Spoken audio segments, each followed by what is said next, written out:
ओम गणेशाय नमः। राधे राधे मित्रों गणेश पुराण से चतुर्थ अध्याय सुनते हैं। अध्याय का विषय है राजा भीम का उपाख्यान कथन। सूत जी बोले, हे शौनक, भृगु जी ने सोमकांत से पुनः कहा, हे महाराज, अब श्री गणेश्वर का अन्य उपाख्यान तुम्हारे प्रति कहता हूँ। विदर्भ देश की घटना है। उसकी राजधानी कौंडिन्यपुर थी। वहाँ भीम नामक एक प्रसिद्ध राजा राज्य करता था। उसकी पतिव्रता पत्नी का नाम चारु हासिनी था। उनका दाम्पत्य जीवन सुखपूर्वक व्यतीत हो रहा था, किंतु बड़ी आयु होने पर भी संतान न होने का दुख उन्हें पीड़ित करता था। तब राजा ने सोचा कि इसके लिए कोई उपाय करना चाहिए। ऐसा निश्चय कर उसने अपना राज्य अपने विश्वासपात्र अमात्य को सौंप दिया और उससे कहा, जब तक मैं ना लौटूं तब तक सावधानी पूर्वक प्रजा पालन और देश की सीमा की रक्षा करते रहना।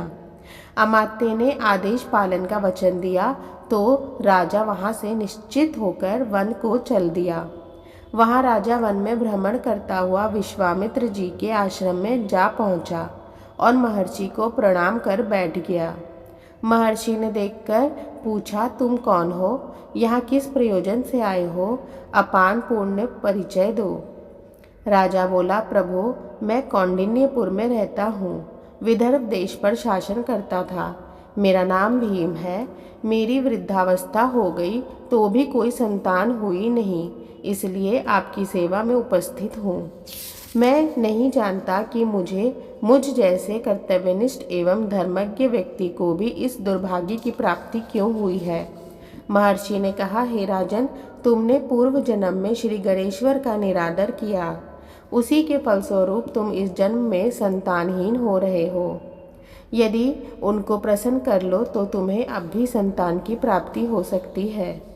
राजा ने जिज्ञासा की, महामुने, मुझे मेरे पूर्व जन्म का वृत्तांत सुनाए कि कृपा कीजिए कि मेरे द्वारा भगवान गणेश्वर का निरादार कैसे हो गया था। विश्वामित्र बोले, महाराज, तुम्हारे कुल में बहुत पहले भीम नामक एक अन्य प्रतापी पुरुष था। उसकी पत्नी अत्यंत सुंदर और पतिव्रता थी। उससे एक पुत्र की प्राप्ति हुई जो गूंगा, बहरा और विकलांग था। उसके शरीर से दुर्गंध आती थी। माता पिता ने उसका नाम दक्ष रखा। अनेक प्रयत्न करने पर भी वह बालक मूर्खता और बधिरता के दोष से मुक्त न हो सका। हे राजन, किसी ने राजा से कहा कि यदि बालक अपनी माता के साथ तीर्थाटन करे तो संभव है कि बालक का रोग दूर हो जाए।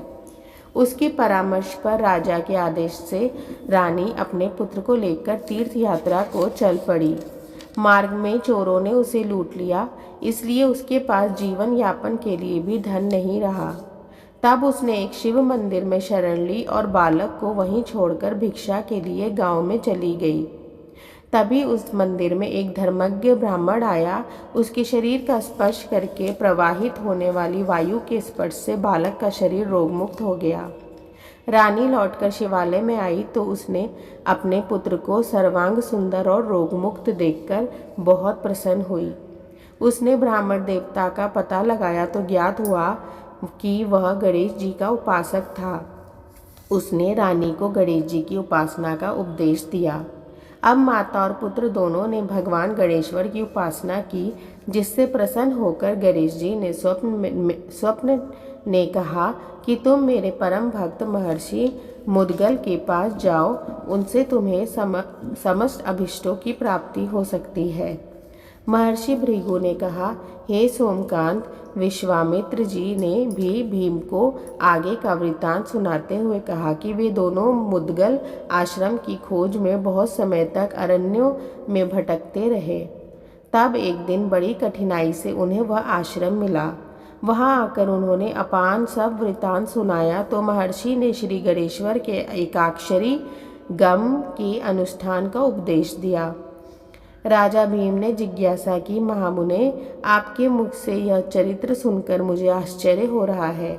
एक ब्राह्मण के शरीर के स्पर्श से बहने वाली वायु के स्पर्श मात्र से वह बालक रोग रहित और सुंदर कैसे हो गया? इसका समाधान करने की कृपा कीजिए। विश्वामित्र बोले, राजन, प्रभु की इच्छा से जो कुछ भी हो जाए वही संभव है, उसमें आश्चर्य ही कैसा। भगवान गजानन चाहे तो किसी भी निमित्त से अभीष्ट प्रदान कर सकते हैं।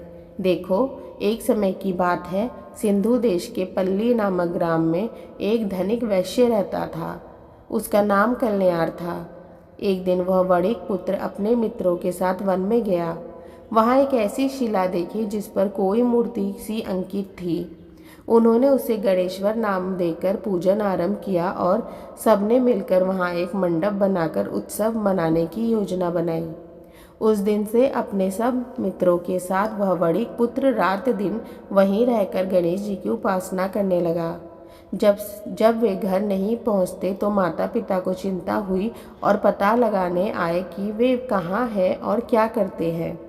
सब बालकों को उपासना आदि में लगे देखकर उनके माता पिता आदि ने कल्याण से कहा कि तुम्हारे पुत्र ने हमारे बालकों को भी पागल बना दिया है, जो अरण्य में पड़ी हुई शिला का पूजन व आराधना कर रहे हैं। इसलिए तुम अपने पुत्र को रोको, अन्यथा हमें उसके साथ कठोरता का व्यवहार करना पड़ेगा। यह सुनकर कल्याण ने उस मंडप को गिरा दिया और अपने पुत्र को मारने लगा। उसने उस गणेश शिला को उठाकर दूर फेंका और समस्त बालकों को वहां से भगा दिया। मित्रों, इस प्रकार गणेश पुराण से चतुर्थ अध्याय यहीं पर रोकते हैं। अगले वीडियो में फिर आगे जारी करेंगे। तब तक के लिए राधे राधे।